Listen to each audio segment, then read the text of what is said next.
Well, thank you for inviting me to speak to you again. It's a real pleasure to be here and talk about one of my favorite subjects. So I hope you can all hear me. And I'm going to talk to you tonight a bit about hummingbirds and look at their origins, ecology, and their diversity. It's the second most diverse bird family on the planet. And so completely confined to the New World.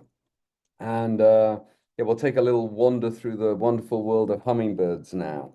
So, I mean, they really are incredible birds. I'll let you take a moment to read this by the great uh, um, ornithologist and naturalist Alexander Skutch.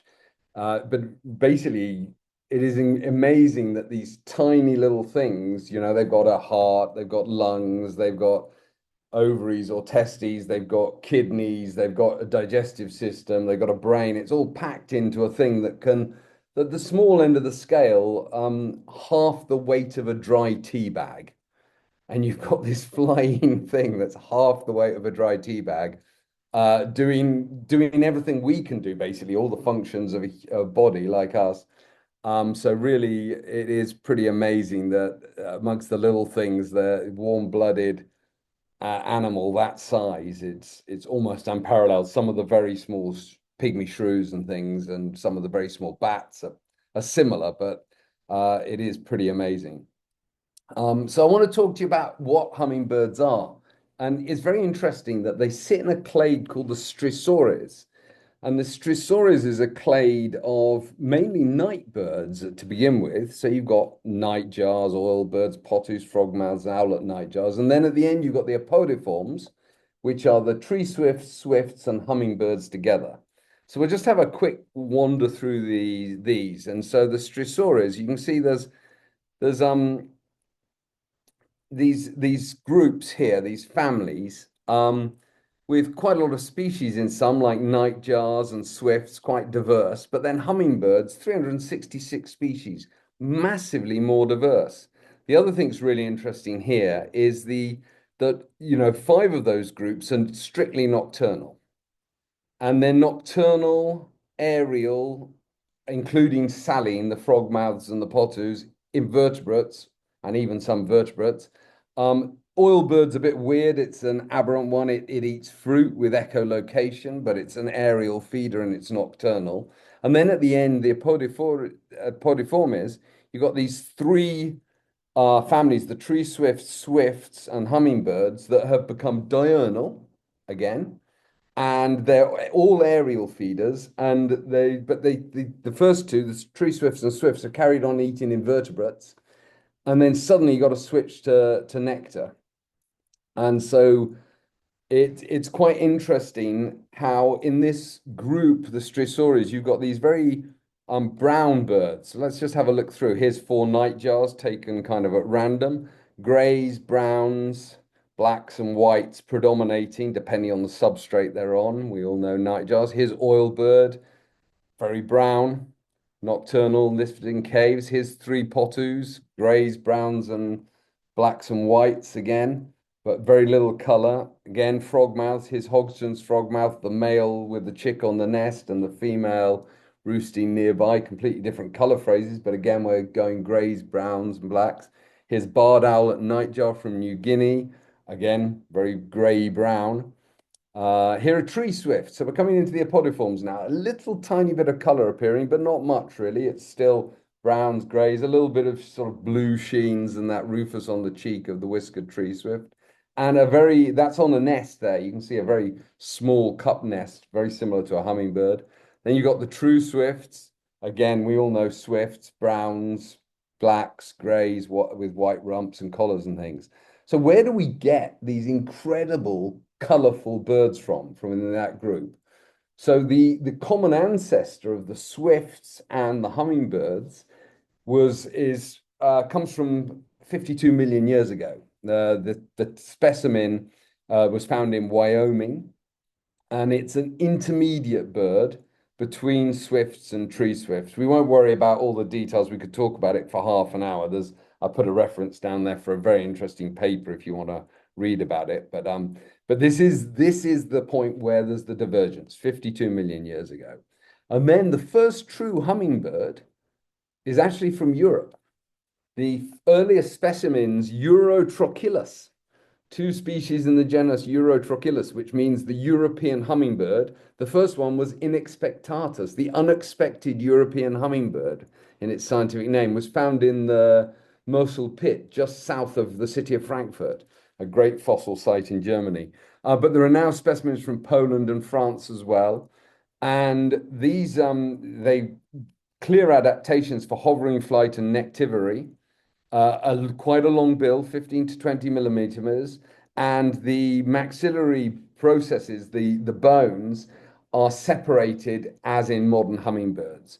So it had a protractile tongue for feeding as a modern hummingbird. This was a hummingbird. And at that time, 28 to 34 million years ago, there was a large inland sea in southern Europe with warm forest around it. And so it was believed that with a pretty stable climate, we didn't have the extreme winters and summers we get now. And so it's a kind of permanent Mediterranean climate. And in Europe, you can still find plants that seem to have evolved for hummingbird pollination. And what's happened as hummingbirds went extinct in Europe is that there are now bee species that have evolved very long tongues to pollinate these plants that seem to have evolved for bird pollination by hummingbirds in Europe. So somehow the hummingbirds got back to the New World. It wasn't so far in those days. And we've got our common ancestor of modern hummingbirds from 22.5 million years ago. And we know they got to South America by about 22 million years ago. So they were over into the southern US, around the Caribbean area, that what was there, very different to what it is now, about 22.5 million years ago, and then reached South America by about 22 million years ago. And then there has been an absolute explosion in radiation. They've diversified into 9 clades, primarily in the South American lowlands, but also with the rising of the Andes. The rising up the Andes Mountains are a very young mountain chain. Since the mid-Miocene, they've been coming up very fast. And it has led to an absolutely incredible diversification of hummingbirds. It's probably the fastest diversifying bird family on the planet. Prediction is in another million years, there will be about double the number of species there are now. And then from this radiation in Northern and South America, they've moved back into Central and North America and the Caribbean. But we'll look at where the diversity is really now. So basically, the diversity is higher at lower latitudes. So the nearer to the equator you are, the higher the diversity. The diversity is higher in more humid regions.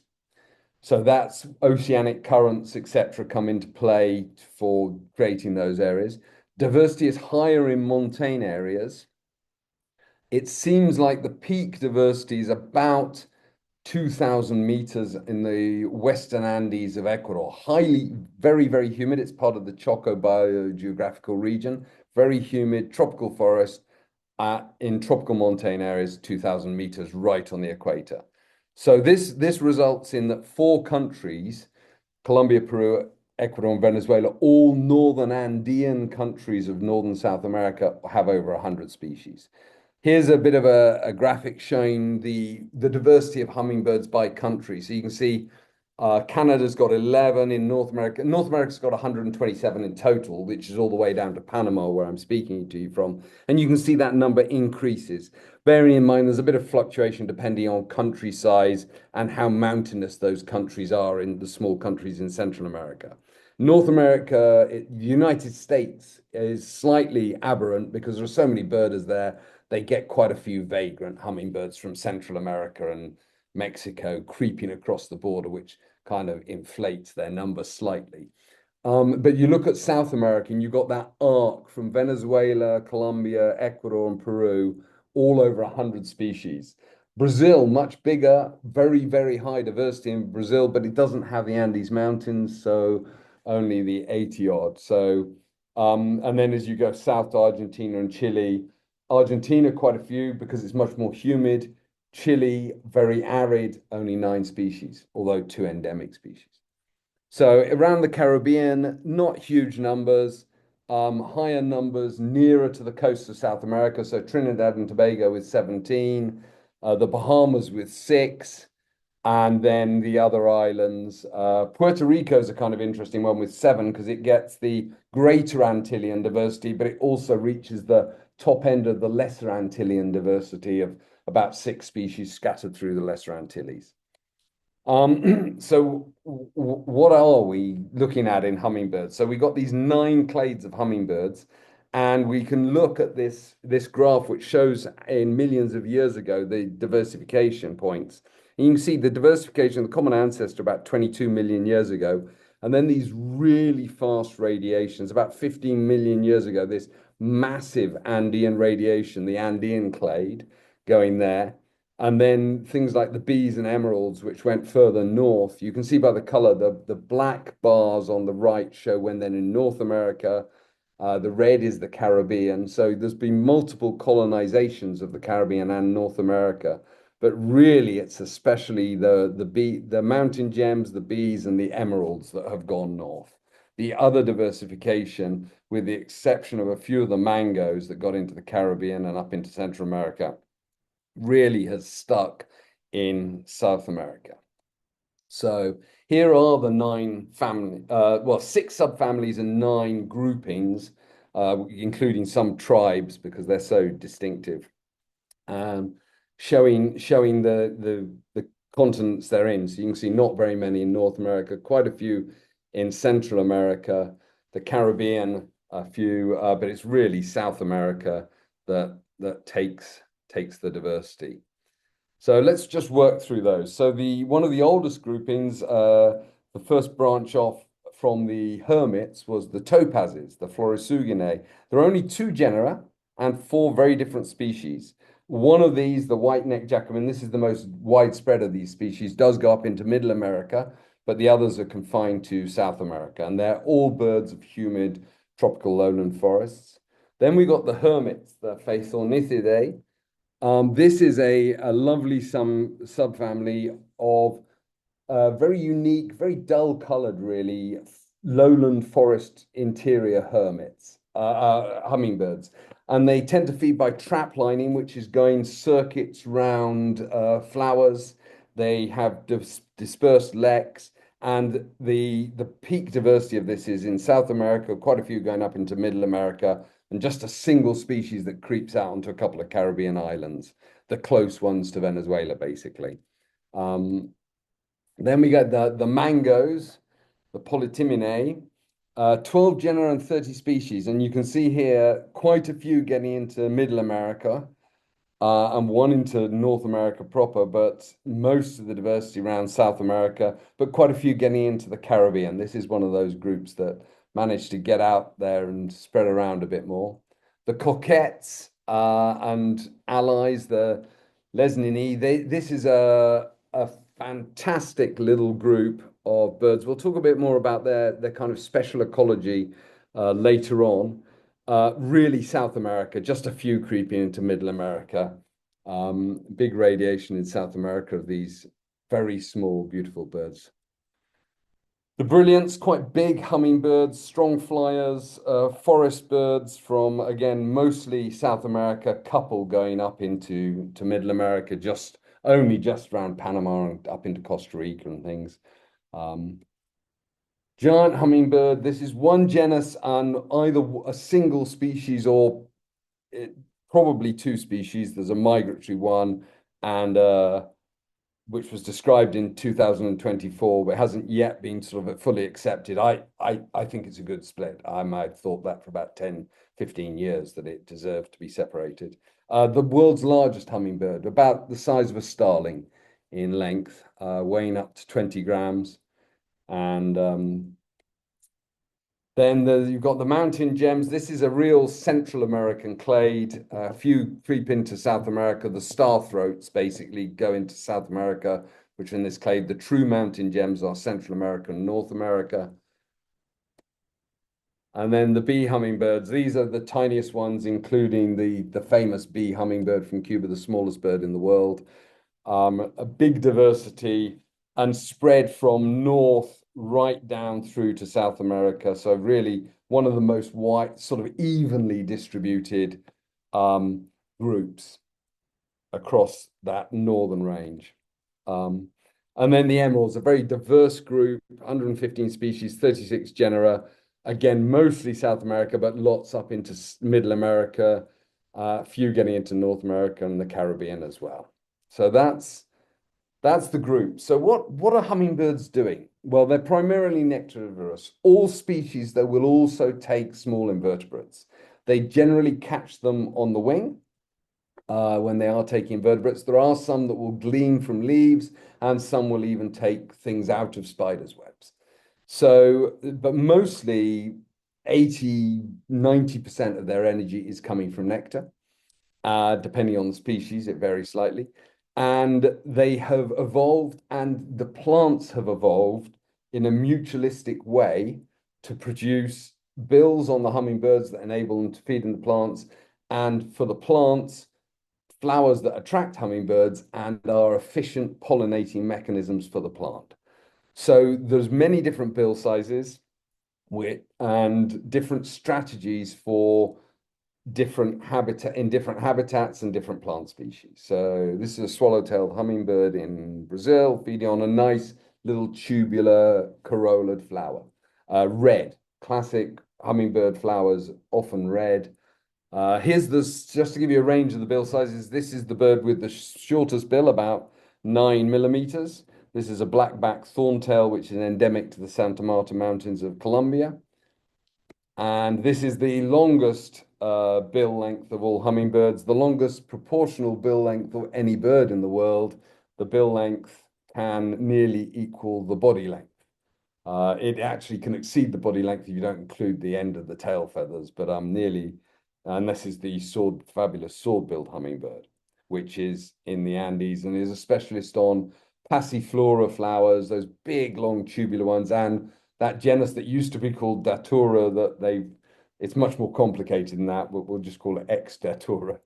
So here's another hummingbird. This is the Tolima blossom crown. This is a Colombian endemic that inhabits quite a small area in the Tolima Valley, around the Tolima volcano, in central Colombia. And here it is pollinating a flower. So you can see it reaching right in. And you can see on the flowers where the corollas have dropped off, you can see this the stigma there for depositing pollen onto the bird. And here's a giant hummingbird of the resident subspecies or species that occurs in Peru, feeding at a large puya flower spike.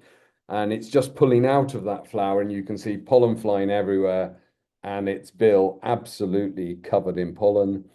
And a lot of birds, the hummingbirds, they have a little depression between the eyes at the top of the beak where the pollen sits very well. Here's a bronzy inca absolutely covered in pollen again. There are some birds that cheat the system. This is a Jeffroy's daggerbill. Uh, Jeffroy's daggerbill has a very sharp, pointy bill, a short bill, and it pierces at the base of the flower and doesn't pollinate in the normal way. It doesn't pollinate at all. It cheats. It goes straight into the nectary from the side. There are other birds that do this. There's the flower piercers. This is a moustache flower piercer.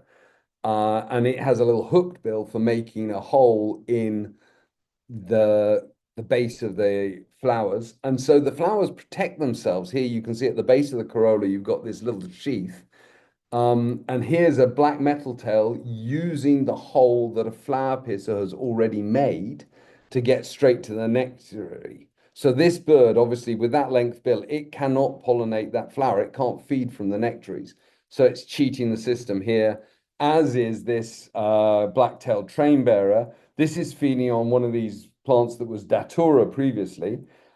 This incredibly long thing that only sword-billed hummingbirds can feed at properly. And you can see just to the right of where the bill is going in, there's another hole and then another one a bit further down on the right. Those are holes made by flower piercers, and the black-tailed train bearer is taking advantage of using the holes made by the flower piercers. So trap lining, especially the hermits here, a planalto hermit in Brazil. This is a fooding strategy when you've got patchy food resources across a large area. And there's two different types. You can have it with high yielding flowers and low yielding flowers. And often the birds that do this are real specialists. They have highly co-evolved bill shapes for flowers. So hermits and sicklebills are the prime examples of this. And they have optimized routes through the forest around their flower resources. So yesterday, as I was walking down the mountain, a couple of times I heard a squeak, and a long-tailed hermit of the Central American subspecies flashed past me at high speed. And it's not stopping because it's going from patch to patch of flowers. And so hermits and sicklebills often are very fast through the forest, and to see them, you really need to hang out a patch of flowers and wait for one to come. Then you get another feeding strategy is what you call territorial aggressive. About 30% of these species do this. So when there's a high yield food resource, like this Amazilia hummingbird in northwestern Peru, they will sit there and guard it and chase other things. Those of you who've been lucky enough to go to hummingbird feeders and things in the New World may well have seen this, that you get some species that just chase others off relentlessly, even though there's a liter of sugar solution there. Their strategy is when there's a high yield, you defend it and you guard it and fight. That's why they're such aggressive little birds. And then there's a third strategy, which is hide and wait. And these are the subdominant species. They're often quite cryptic. So here's a speckled hummingbird. This could be a male, you can't tell, but they're very calm. They sit generally back in the vegetation a little bit, and they're quite subdued colors, and they nip in and out, and they especially feed on the flowers that sort of more in the vegetation and things. So they exploit high yield food resources.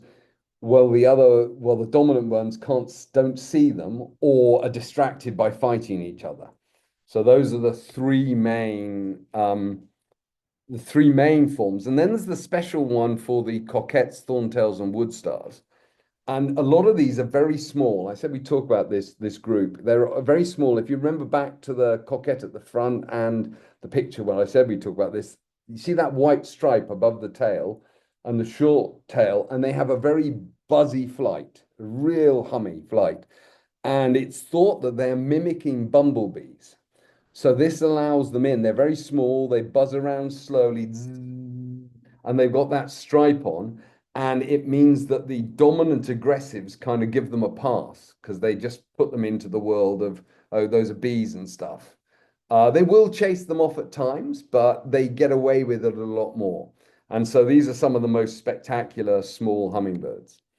So let's talk about flight dynamics. Hummingbirds are quite amazing. They are the only bird that generates lift on both the upstroke and the downstroke.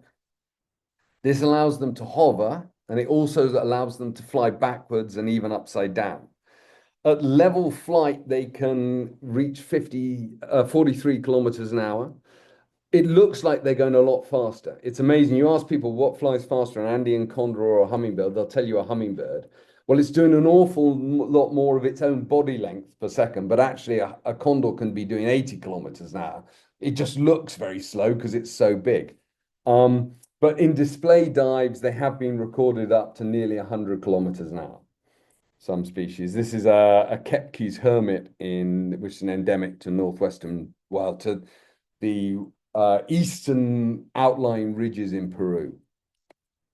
And here's a picture of a hummingbird. This is a swallow-tailed hummingbird taking out a somber hummingbird near a feeder in Brazil. And you can see I left the feeder in, so you can actually see that it really is flying upside down and stabbing at the other hummingbird, even the little bee is getting out of the way as fast as it can. So really amazing acrobatic birds that really can fly upside down. So here's a giant hummingbird. This was when I used to live in Peru. This was in my garden from my bedroom window. And I just like this shot because it shows you the wing open very well. And you can see we've got 10 primaries, we've got 3 secondaries, and 3 tertials. So we've got a very foreshortened wing, very similar in structure to a swift in many ways. with even less secondaries. But so only 13 main flight feathers. And that's the same in all hummingbirds. And then they have 10 tail feathers. So heat regulation, this is a really interesting thing. They are running so fast, their metabolic rate is so high because they've got relatively low mechanical efficiency of the flight muscles, only 10 to 15%, which staggers me. That always blows my brain. It's like, how can they not be more efficient? But that's what bird flight muscles are, really. So they've got a problem. They're generating too much heat. And so they lose heat through evapotranspiration, radiative heat loss, and convection. And the main heat loss areas are the eyes, the feet, the armpits, the axilla, and the belly areas.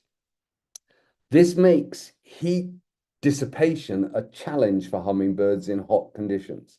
And this is probably why peak diversity is at about 2,000 meters. In the tropics, you lose about a degree Celsius for every 100, 120 meters you climb up. So at about 2,000 meters elevation in the Andes, it's about 17 degrees Celsius cooler than it would be at sea level in that same environment. And that's probably why they're peaking there, because they've got no down feather and stuff. They've got a problem. They're trying to get rid of heat. So that's probably why diversity is maximized at that elevation.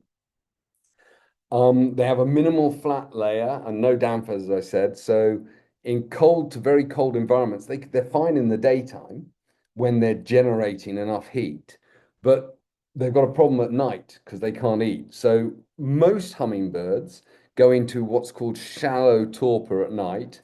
Some hummingbirds that are adapted to particularly high altitudes or extreme latitudes, where it gets even colder, go into what's called deep torpor at night. And here they're dropping their body temperature. It can be dropped to as low as 3 degrees Celsius. So that's a drop of 23 to 37 degrees on the daytime temperature, depending on the species, which is giving them a 60% energy saving overnight. So they're going into this deep, deep sleep, saving energy, and then they just got to fire up in the morning enough to get out and get that first feed. So one of the interesting things as we come on to look at the colors of hummingbirds is birds don't see like we do. Birds see in a tetrachromatic color space. We see in a trichromatic color space. So the birds, we have three types of cone cells in our eyes. Birds have a fourth one that's seen well into the ultraviolet spectrum that we can't see. And this gives them not only a bigger range of colors and those ultraviolet colors that we can't see, but it also gives them more possibilities of interference colors. So an interference color is something like purple. So we don't have cone cells that can see purple. And this is why sometimes if you're a photographer, you take photos of a purple flower and it doesn't look right when you look at it on the screen, because our eyes are taking out of that, we're taking out a red peak and a blue peak and putting it together and creating purple in our brain. Well, because they've got four spaces, they can do it in a three-dimensional way compared with our kind of two-dimensional way, if you see what I mean, on color. And so hummingbirds are refracting light to generate color. So this is how structural color works in hummingbirds. So within the feather, you've got detail in the barbules. Most birds, like a northern cardinal here, you've got pigment granules under a layer of keratin that reflect the color of the bird. Hummingbirds are the light's coming in and it's bouncing off these melanin rodules. And these are creating reflection. It's a bit like the blue on a kingfisher, the blue on a morpho butterfly's wing, etc. It's a refraction thing. So it's not true color. And you can see here at the top left, three different structures of these rodules, and they can give different frequencies. And the other thing you can see to the right is you can see the reflection varies by angle. So a hummingbird's throat can look black at one angle, and as it turns to you, you get a flash of another color. because it's very directional. This here's the details of a rump. Those are the two wings on the left and the right of a shining sunbeam hummingbird. I think this was taken in Colombia, and you can see different colors coming off those different feathers as it goes down. And here are some of the color ranges. So you get pure colors in many species, and then you get confined frequency peaks to generate non-pure colors, like this amethyst wood star is giving off this purple because it's got two frequency peaks. Whereas you can see a lot of the other hummingbirds are just giving off just with a single peak, but you get these colors that don't really exist. Excuse me a second. So we'll talk a little bit about breeding. They build small cup nests, generally out of plant fibers, using a lot of spider silk to bind it together, and a lot of little feathers in them. All hummingbird species generally lay two eggs. This is an oasis hummingbird nesting in an olive tree in a plantation in northern Chile. To the left here, you've got one of the hermits nesting. So they build them on these hanging tropical leaves, which shelter them from water and also good camouflage for snakes and things. And then to the right, you've got a fiery topaz nest along a Blackwater river. This is a dead tree that's fallen into the river, and you've got two bills sticking up. The left-hand bill is open, so it's two chicks showing in the nest there. So hummingbirds for displaying, they make a variety. They sing and they make a variety of sounds, but they also make non-vocal sounds. Some of the wood stars, especially, there's a very good paper on this. They actually separated the Bahama wood star into the Bahama and the Inagua wood star based on the differences in non-vocal sounds. They're using the tail like a snipe. So the the purple collared wood star of the arid Andes of Colombia down to, I can't remember if it gets to Chile, but to Peru anyway. It does this amazing diving display, and it goes. And for a long time, it was thought it was a vocal kind of noise, but actually, it turns out it's these tail feathers extended out, and you can see they're kind of kinked slightly, and so they're vibrating. It took me 2.5 days to get this photo of one doing it with its tail out, because they're doing it probably at nearly 100 kilometers an hour in these steep dives, and they're obviously making some vocal noise as well. Well, they seem to make a tittering noise vocally, and then they're vibrating the tail at the same time. And you can see the throat is extended. So a female watching will also get the bright flash of purple with blue with the purple band at the bottom. You can see the lower left throat feathers look black from the angle we're showing them from, because they're designed to be straight on. So if we were straight on, we get that purple going further across. We're at the wrong angle for those feathers. Hummingbirds have a lot of predators. The tiny hawk, a very small accipitrine hawk, is a specialist on catching small birds in forest canopy and takes a lot of hummingbirds. And the various species of pygmy owl, I've seen Pacific pygmy owl catch a hummingbird once, and sorry, my light fell over. Oh.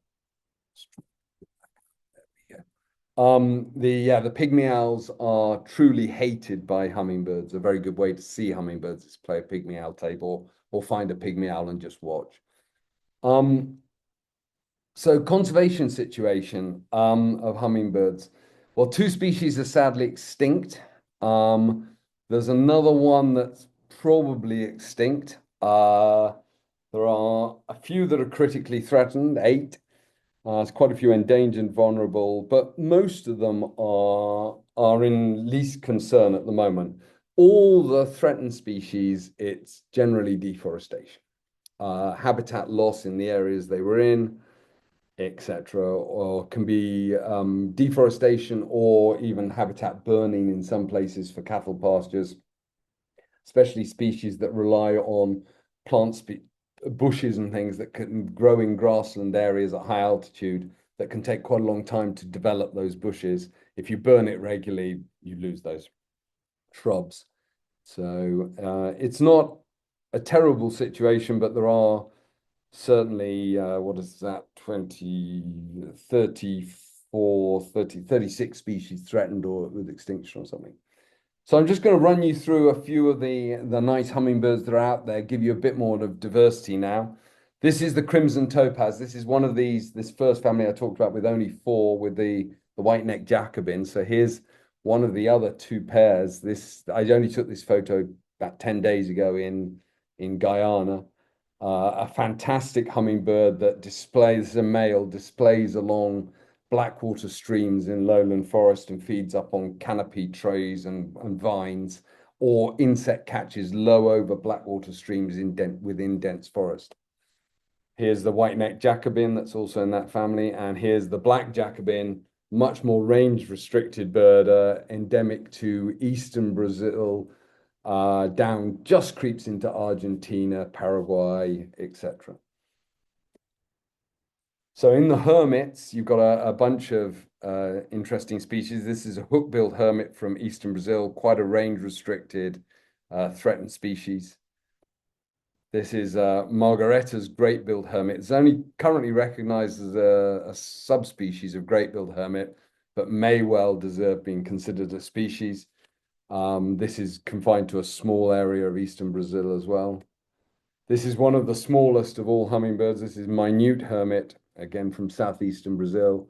This is so these are both the Margaretas and the minute hermit. They're on their song perches, so they sit there in these dispersed leks, just singing and singing and singing. So you can get in and get some quite nice pictures of them. Reddish hermit. This is a much more widespread small hermit that occurs in the Amazon and Andean foothills. Here's Kepke's hermit. Again, this one's from eastern Peru, endemic to outlying ridges, very disjunct, interesting distribution. And you can see here the classic ID features, these lovely cinnamon tipped tail feathers with the white central tail feathers hanging down. Then we go into the brilliants. These are some of the big ones. This is Empress Brilliant. This is a one from the very humid forests of Colombia down into Ecuador. This is a nice male with that nice pink throat patch and that lovely glittering green gold belly. Rainbow bearded thornbill, the punk hummingbird with its little crazy crest and that amazing throat patch that just changes through all sorts of different colors. Very high Andean species, occurs in the sort of shrub zone at the elfin forest Paramo edge in the northern Andes from Venezuela down to extreme northern Peru. Wire-crested thorntail. So this is another one of these ones with this white band, a very small hummingbird that mimics a bumblebee, but these spectacular crest plumes and spectacular tail as well, and these lovely little chestnut boots. A real delight. You'll see this plant that he's perched on.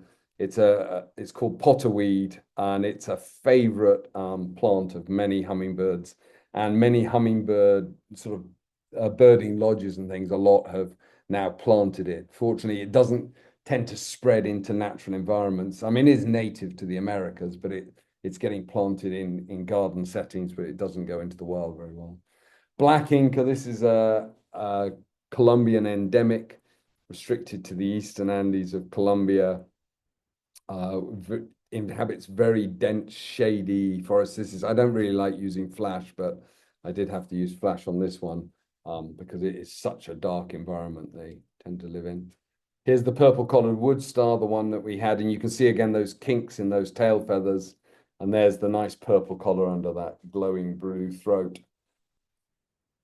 This is a crowned wood nymph, very colorful one. This is the subspecies that occurs on the Santa Marta Mountains of northern Colombia. This is Santa Marta wood star, again, one of these small bumblebee mimics. The wood stars are all green apart from this one that's endemic to the Santa Marta Mountains where he's become blue, which is quite spectacular with a bright red throat at the right angle. This is grey-bellied comet. This is sadly one of the most endangered hummingbirds, currently known from only a couple of sites in northern Peru. Usually, almost everyone who's seen it in the Chota River Valley, just outside the city of Cajamarca. at a site where we actually found, I was fortunate to be working with a couple of colleagues, and we went and searched for it and found the first ever nest there. Oh gosh, I think it was 2003, something like that. And there's now a little local, the BirdLife partner in Peru is working with another local NGO on trying to work with the community, reforestation and protection of the habitat, because habitat burning there was destroying the flowers. This is speckled hummingbird again. This is quite a variable species. This is an undescribed subspecies from the arid slopes of the Western Andes in northern Peru. Very long-tailed for that species, very white, a large bird, yet to be described. This is Bahama woodstar from the Bahamas. There's a male on the left and a female on the right, showing the fantastic throat difference. And you can see in the male that with the angle you're seeing at, you know, the same feathers can go from looking like a deep purple, a bright sort of turquoise, or being green, or black, and it just varies on the angle you're getting. This is festive coquette, another one of these very small bumblebee mimics that occurs in the Amazon, Eastern Amazon. Green-bearded helmet crest. This is a very high altitude hummingbird that occurs near the city of Bogota in Colombia. Here's two males having a bit of a scrap, a nicer adult male on the right coming in, I think, to kick a younger male off the favored food plant. This is called Gould's jewel front. It's a brilliant. It's a Heliodoxa brilliant, but it's been called Gould's jewel front for so long that it will stay. It's the only brilliant that's not called a brilliant, but very nice name. Rufous cap thornbill, another high altitude forest edge bird from the Andes. Again, that lovely throat gorget. This is white tufted sunbeam. This is one of the, it's an endemic species to Peru, and there's two subspecies. This is the northern subspecies with this big white throat tuft. And he's got that lovely colorful back. We saw another sunbeam earlier.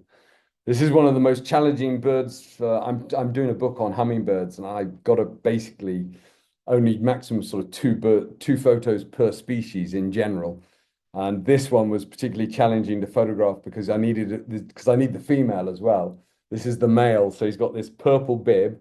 He's got the white spot behind the eye. You need to see the bill length and the glistening green around the face. But you've also got to see the white patch on the top of the upper tail. And I was absolutely delighted when I managed to get a photo with all those things in one photo. Ruby topaz hummingbird. This is quite a widespread one in the tropical lowlands. And it's amazing. When you see it in the field, it often looks just completely black.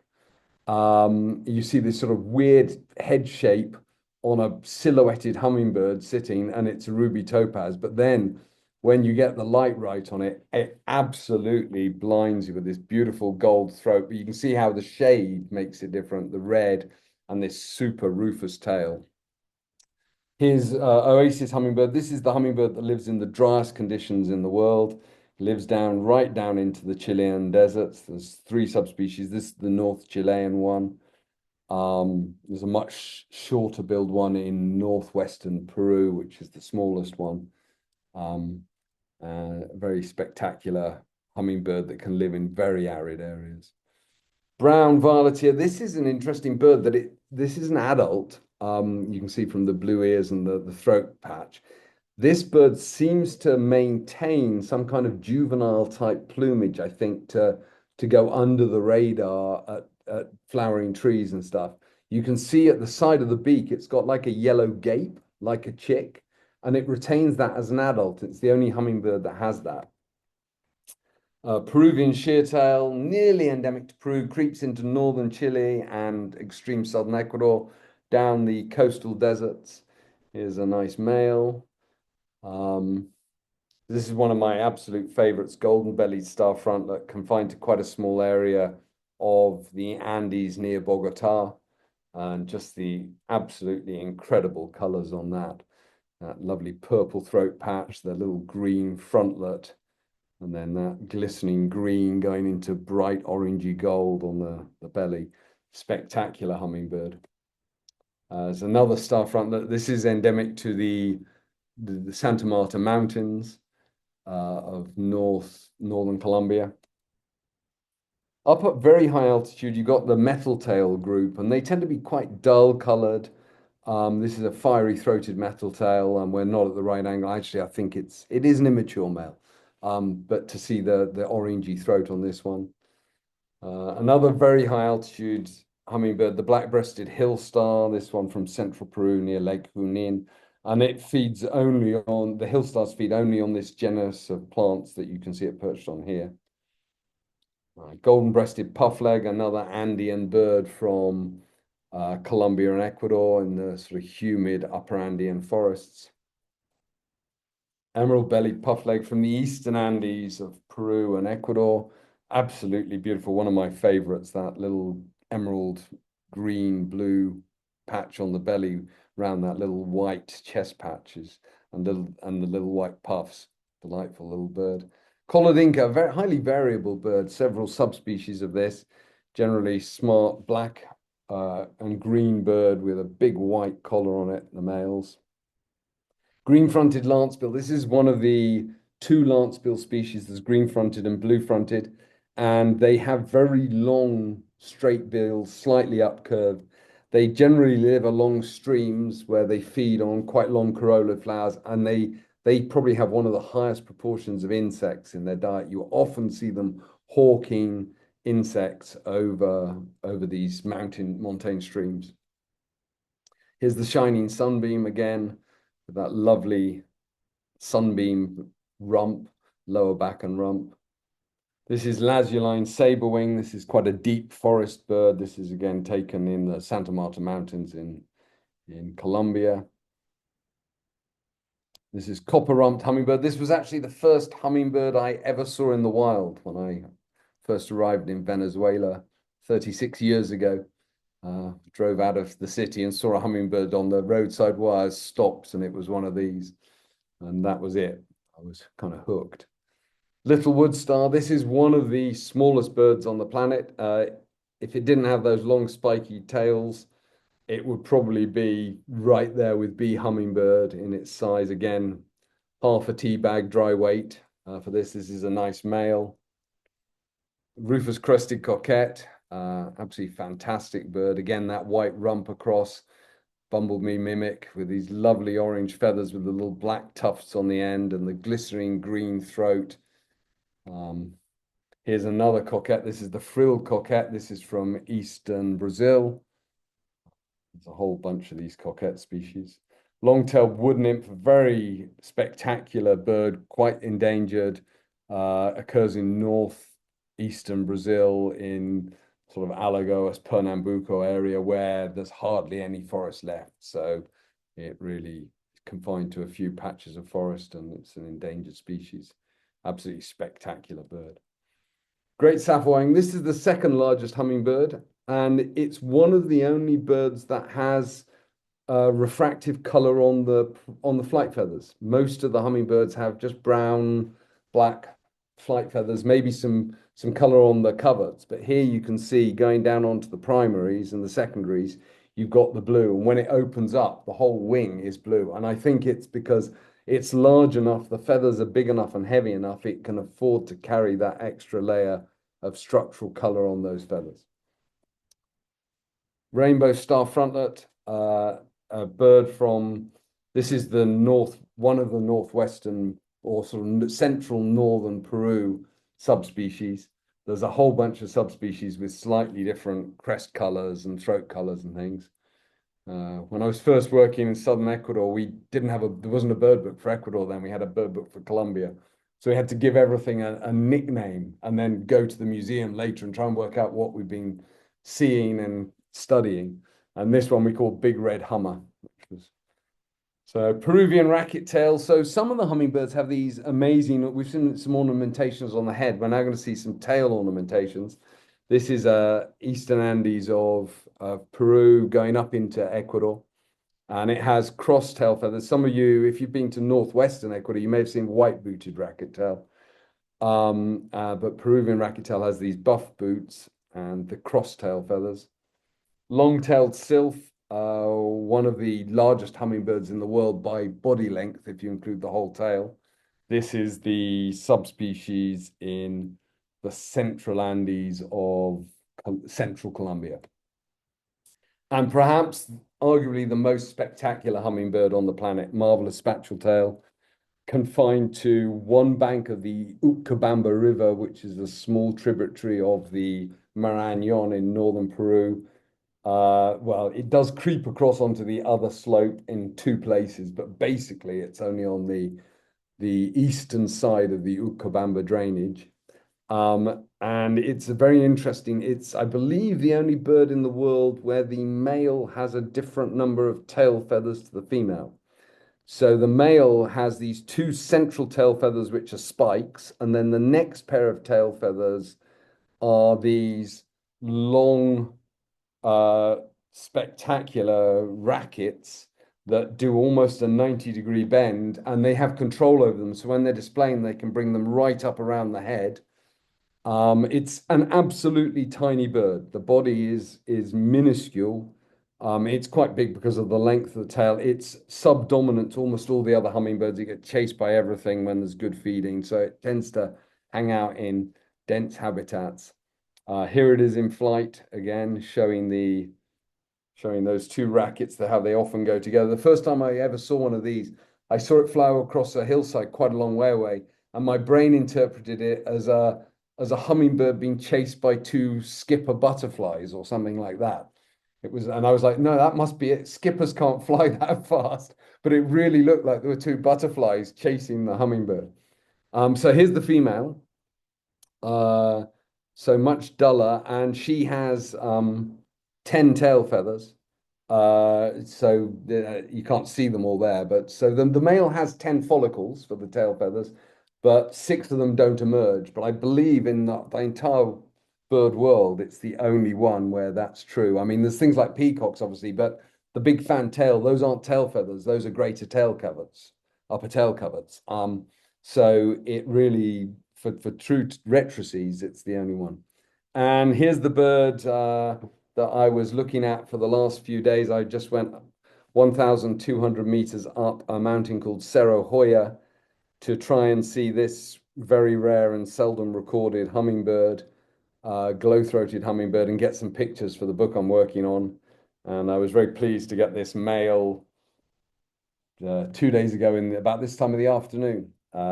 He was a bit distant. He's a very small hummingbird, but it is, I believe, the best photo of a male yet. And so that was a very pleasing result to my trip. So, well, thank you very much for listening. I hope that was about, yeah, just under an hour. So I'd be happy to take any questions.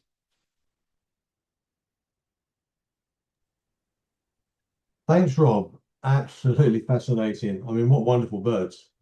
Uh, it's just, I mean, that racket tail, I was sitting there thinking, what is that for? And then you explained it, it's for display, but, fantastic. Let's have a look. Have we got any questions from folks?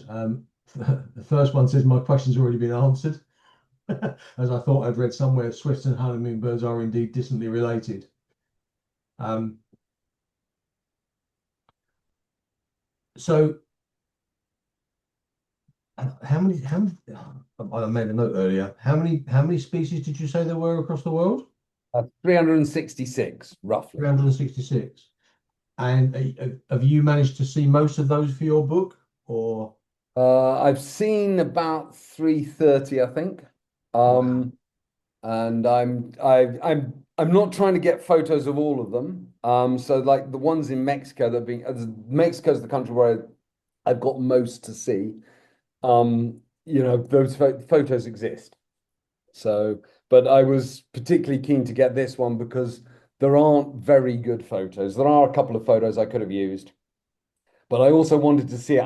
It's basically glow-throated hummingbird. Um, there's a real mix-up in the museums. A whole bunch of the females Hmm. are probably mislabeled scintillant hummingbirds. So there's a big because in the central mountains of Panama, both species occur. And I've been looked for them there in the past, and I've come away going, well, I only saw male scintillants, and I saw a whole bunch of females that are really hard to identify. So I didn't know if I'd seen a glow-throated, and no one really kind of understood. So the nice thing about Cerro Hoya is there are no scintillant hummingbirds; they're only glow-throated. So you see a female up there, you know you're looking at a female glow-throat. So you could then, so that's what I went up to do, was really look at how the tail difference from scintillant hummingbird in the females, and I've got a whole bunch of photos of females and immature males as well. Which was important for the book because the new Central American field guide that came out a few years ago said they say in the text actually, well, our illustration might not be typical because we've only got one that we know is that one Right. specimen based the So your illustration. photographs are equally important for science as they are for your book. Uh, well, yeah, I guess so, but yeah, I mean Yeah. there are other photos, but yeah, I wanted to get my own and see it and understand it and see how it looks different. So the male's quite different, the throat color's different, and the tail length is different. So I saw an immature male, I was like, me instantly on tail length, I could tell, but the females are much more subtle. So Right. the difference. But as no one's, it's only glowthroats up here. And yesterday we only saw what looked like glowthroats. Whereas in the other Yeah. place, I mean, I'm not even sure. You look on eBird at the records, I think there's like 50 ever eBird records of glow-throated hummingbird. And probably most of them are, but it's very hard. I'm sure some people in the central mountains go to a place because other people have seen glow-throated hummingbird there, see one, and oh, it was a glow-throat. Well, was it, or was it a scintillant? Because they're both there. So Thanks. I mean, we've got some other questions here, Rob. So generally everyone's saying what a fantastic presentation. But question here, do we know what makes hummingbirds so colourful? Is it diet related or is there some other reason? it's sexual selection. It's the girls like it. The girls So like it. Okay. yeah, the females like it. So it's display between them, it's aggression, it's get out. The males can turn and flash that gorget at another one, dominance, but basically it's driven for food resources and sexual selection. Okay. I think I've got someone here who wants to buy your book because they're asking when's it going to be published. Hopefully launched at the Bird Fair 27. Oh, next year. Okay. Yeah, Fantastic. hopefully, but I've got a little bit more writing to do than I'd love at the stage I'm at. But the next 3 weeks, I get home on Tuesday, and the next 3 weeks will kind of. I've said to my publisher, I'll talk to her after that. My Right. editor, let her know how it's going. So I've got to And have what's the a what, productive 3 weeks. what's the title of the book, Rob? Is that decided Well, on?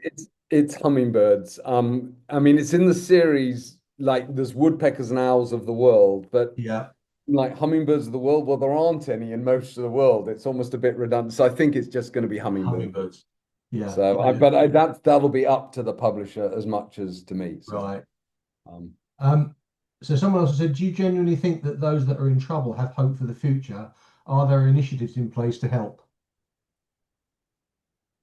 yes, generally speaking, they are quite fortunate that they're an attractive bird, so it's quite easy for conservation NGOs to get resources to do Mhm. conservation work on them. There is still scope for more work.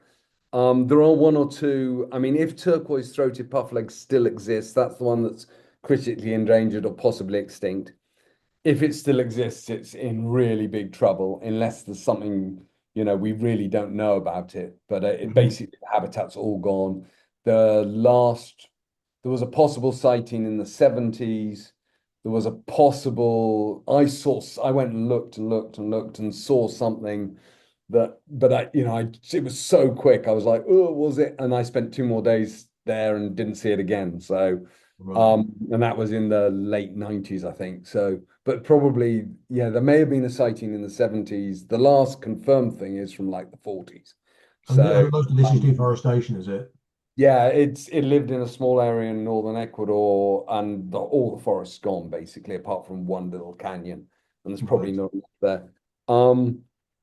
So there are others like black-breasted puffleg that are in big trouble. The bird fair last No, not last year, the year before, 24, I guess, raised money for that, for conservation of that species in Ecuador.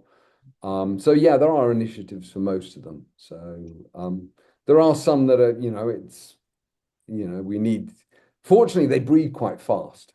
So Okay. if you can, and a lot of them, the plants can grow quite quickly. So if you can, things like the grey-bellied comet, there are not many pairs, but if you can plant plants for it and expand the habitat out, hopefully it will be okay. The grey-bellied I, comet is certainly one of the most at risk ones. I mean, you mentioned earlier that most of them lay around about two eggs. Yeah. Is the success rate 100% or is it No, no, no. They have no? nest predators, and they can have bad weather and fail. All sorts of things can happen. But yeah, no, they lay basically two eggs a year. There are So if some they have species a that can breed sorry, a couple of times a year, but a lot only breed once a year. so if they have a nest failure, it's they don't necessarily have a second brood. They will often retry if they Right, fail okay. Yeah. eggs or something. Yeah. Another question we've got here is that is climate change an emerging risk factor for many of the species? It must be for some of the montane ones and the climate dependent ones. We're going to see changes in the climate. Yeah. And some of the higher elevation ones might run out of habitat, just can't move up the mountain anymore. So, Yeah. And one of our colleagues here has said that on the basis that the ladies like the strong colours, he's going to go out and buy some more colourful t-shirts. right. Very good. But what's your next target species? So tomorrow I'm getting on a boat and going to an island just offshore called Isla Coiba, and I'm going to see an endemic subspecies of the scaly-breasted hummingbird, which is one of the least attractive, but it's quite a distinct subspecies, and so I want to go and see that because I'm here basically. Yeah. I was going to go to a different island where there's a very large subspecies of rufous-tailed hummingbird. The Handley subspecies is only known from one island called Escudo de Veraguas off northern Panama, but it's a national park and they've closed it this year to all visitors because there was mass tourism and there was litter and they Right. were doing the trails and things. And unfortunately, I had to cut short my visit 5 years ago when I was going to go there.